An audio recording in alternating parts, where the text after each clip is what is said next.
Hallo, mijn naam is Eduard Giesbrecht, ik ben van Bolivia en ik ben de pastor van Nieuw Leven Kerk en zie ook im Ekran-programma voor vele Amerikanen doen en ik wil van jou reden van dat kruis van Christus.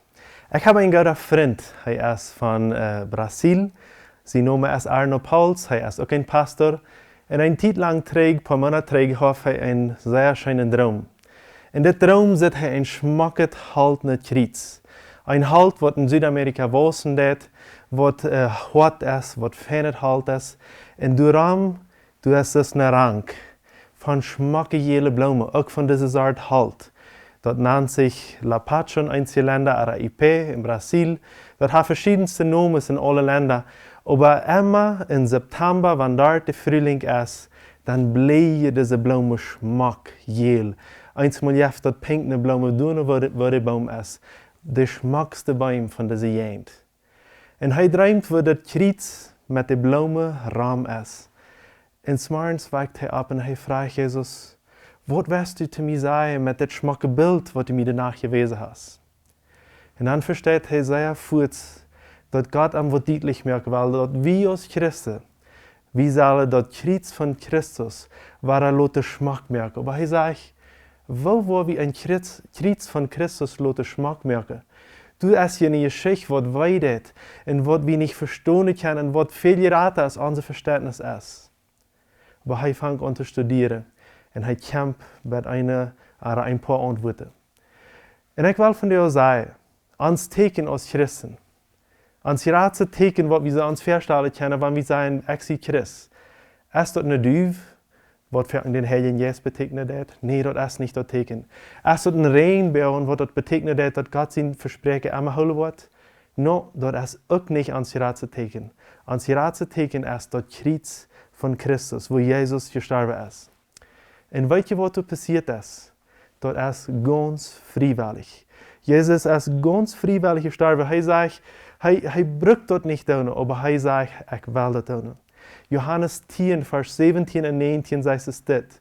Mijn Vader is mij doorween goed, wil ik mijn leven handelen om dat ware te nemen. Dat neemt mij keiner weg, dat leid ik uit mijzelf aan. Ik heb de kracht tot hand te leiden en heb ook de kracht tot ware te nemen. Dit gebod heb ik van mijn Vader gekregen, wil Jezus dit zegt, wie mangt de Juden waren eine Spulung. Zo. Jezus deed dat vrijwillig. Hij kon dat handelen. Hij deed dat vrijwillig. Voor die en mij. En weet je ook wat? Doe weer een spulung. Doe weer een spulung in je Geschichte. Wanneer we van jou zeggen, we leven im jaar 2021, of 22, of wo immer in welchem jaar we leven, dan meinen we dat als 2021 jaar nachdem dat Christus gestorven is. De ganze Geschichte ist einmal auf dem Meer abgeschnitten, du wie ein Irrschämmer und du ist ein von der no Christus, nachdem dat Jesus gestorben ist. Sogar die Menschen, die nicht an Jesus glauben, jedes Mal, wenn sie den Toten sehen, sagen sie, dat ist 2021 oder was immer, hängt Christus. So die Spulung ist durch was.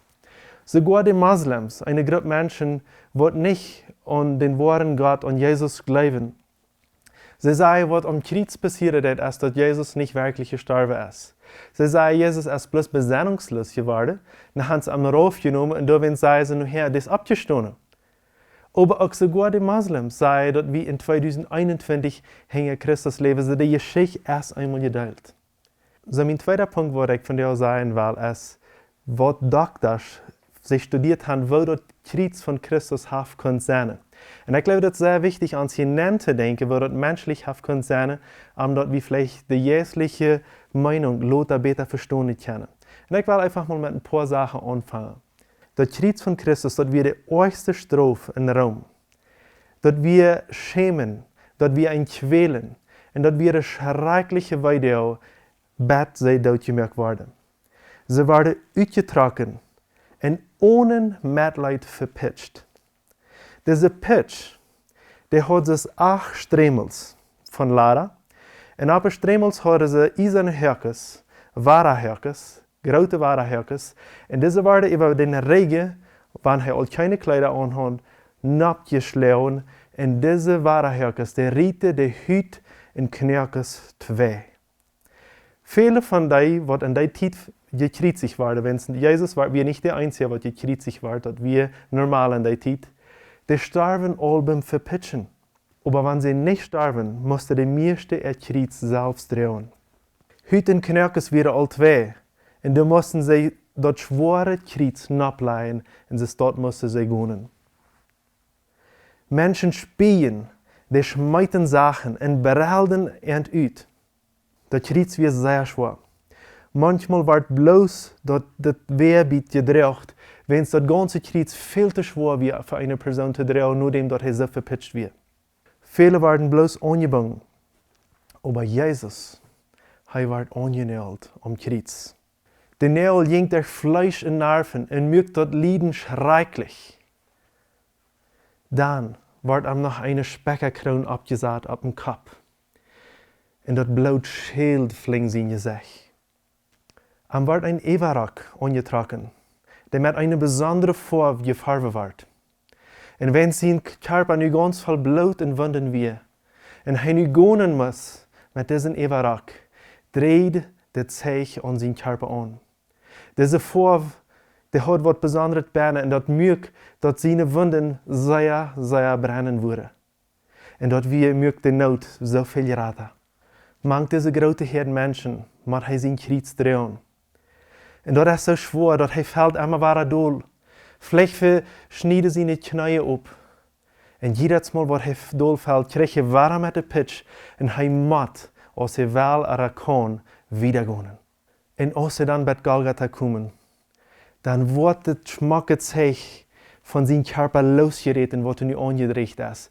Und seine Wunden, die rieten noch einmal ab. Er wird am Kreuz nachgenäht, eine auf der Flur. Und dann heben sie als Soldaten das Kreuz ab und stahlen dort im Lachnen. Mit dem, dass sie dort im Lachnen stahlen, dann stückt es nach einmal so reich. Und alle seine Nerven, die rieten noch einmal wahr sein. Und die Video sind immer gerettet. Jedes Mal, wenn sein Körper duckert, dann wird die Dornenkrone nach der Nähe gespeckt und dort immer weiter. Nicht bloß seine Hänge waren festgenäht, sondern auch seine Füße waren festgenäht. Und das mögt das Lied eigentlich viel raten. Wenn er bloß an den Arm festgenäht sein, dann würde er sehr, wo sich gesteckt haben, wenn seine Lunge die wieder ganz verkrümmt. Aber nu, wenn er an den Füßen festgenäht wird, kann er sich jeder Stütz einmal abheben. Und mit dem, dass er sich abheben wird, kann er weiter atmen. Und damit bleibt er bloß noch länger leben und muss länger leiden.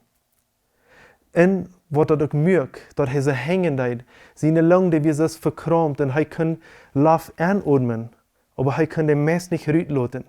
Und er hat eine Not, die nicht bloß weiter wird, sondern auch eine Atemnot, wenn er weiß, Mess nicht hat, wo Luft raus und näher soll kommen. In der letzten schweren Minute, dann merkt Jesus noch einmal viel Kraft. Er will was sagen. Und in der Bibel sagt uns, was er gesagt hat. Dat zijn sehr diepe Wert. Und dat sagt so dit.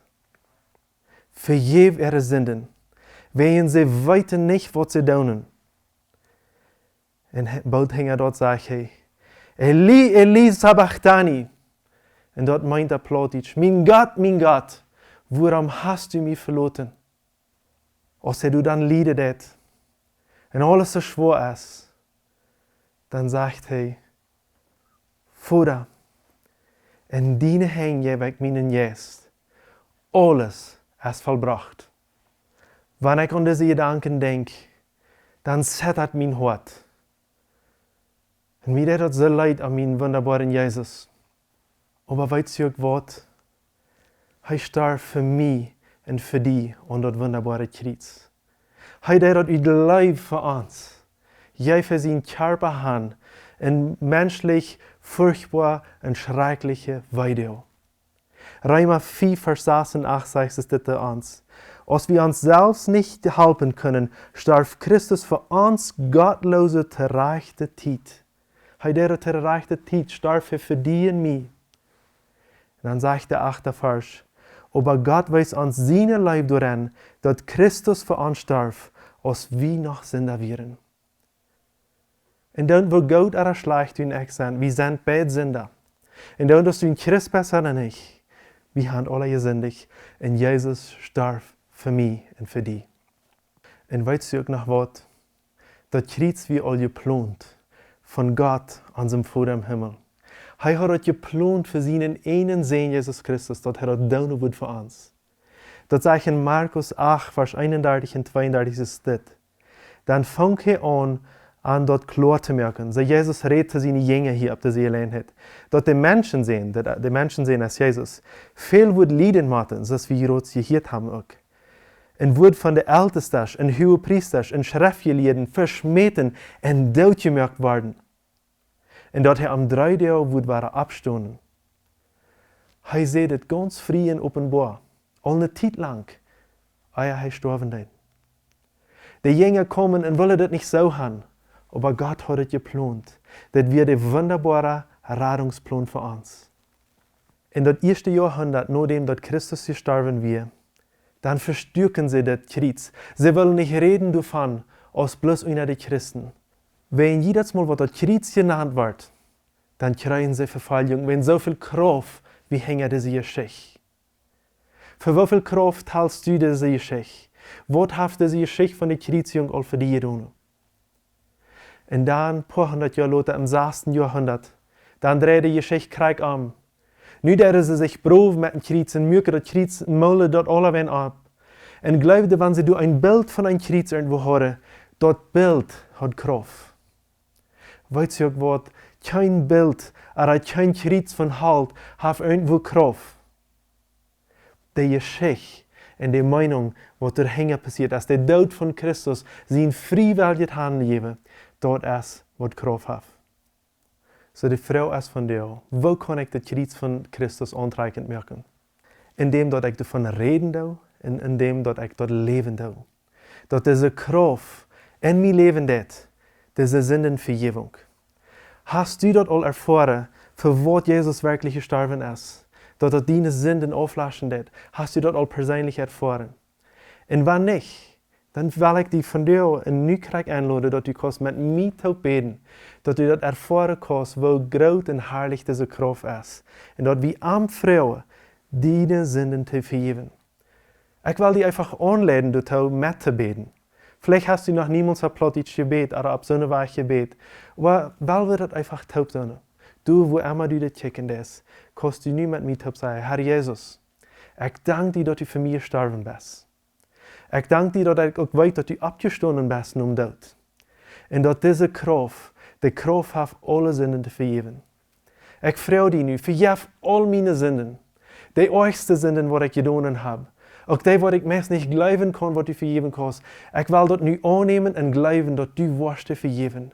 Und rat meine Seele vom Tod. Dass ich von dir durch Christus seinen Tod leben kann und wahrhaftig leben und vollkommen leben kann. Gib mir das ewige Leben. Gib mir das ewige Leben, dass ich dein Kind sein, dass ich ein Kind Gottes sein. Ich freue dich, dass in Jesus Christus seinen Namen. Amen und Amen. Wenn du das Gebet hast, dann möchte ich dich freuen, dass du dich vielleicht irgendwem kontaktieren, dass du wieder von Jesus kannst lernen, wo du am Nachfallen kannst und dass du im Glauben wachsen kannst. Das ist der erste kleine Schritt, was du vielleicht getan hast. Für uns ewig, was wir all Jesus in unserem Leben haben. Weil wir das Kreuz von Christus Schmack merken und weil wir dort ausleben, was die Botschaft sein wird. Wir wollen noch wieder gehen mit dieser Reihe von Themas, aber für mich möchte ich die Gottes sehen, Menschen.